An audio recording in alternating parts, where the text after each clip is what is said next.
দর্শক, দেশ জুড়ে চলমান তীব্র তাপপ্রবাহের বিষয়ে সংবাদ সংগ্রহে এই মুহূর্তে আমাদের সহকর্মী সৈকত সাদিক আছেন আবহাওয়া অফিসে, সরাসরি যুক্ত হচ্ছে তার সাথে। সৈকত, দেশে চলমান তাপদাহের বিষয়ে আবহাওয়া অফিস থেকে সবশেষ কি তথ্য জানতে পেরেছেন?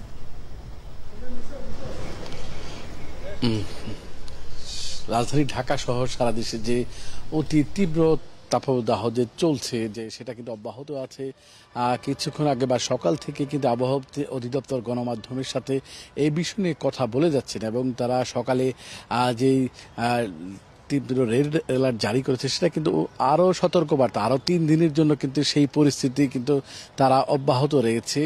এবং এই যে তাপদাহ যেটা চলছে রাজধানী ঢাকা সহ চুয়াডাঙ্গা ও পাবনায় যে অতি তীব্র প্রবাহ চলছে সেটা কিন্তু অব্যাহত আছে। আবহাওয়া অফিস জানিয়েছে যে আজকে হয়তো কিছুটা তাপমাত্রা কমবে, হয়তো 1 ডিগ্রি সেলসিয়াস কমতে পারে, কিন্তু এই যে পরিস্থিতি আগামী 3 দিন সহ এই মাস জুড়ে কিন্তু এই তাপদাহ অব্যাহত থাকবে।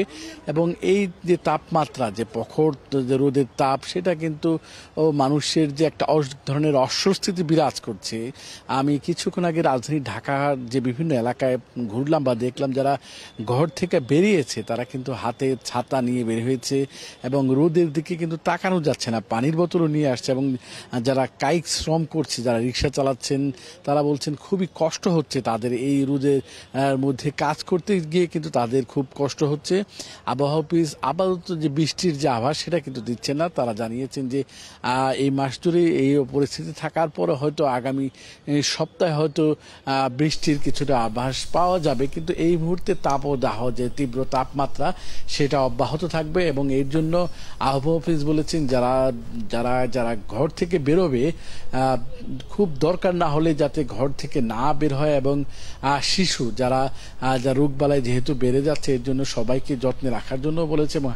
সব মিলিয়ে আবহাওয়ার এই হচ্ছে পরিস্থিতি। সুমি, সৈকত, আপনাকে ধন্যবাদ।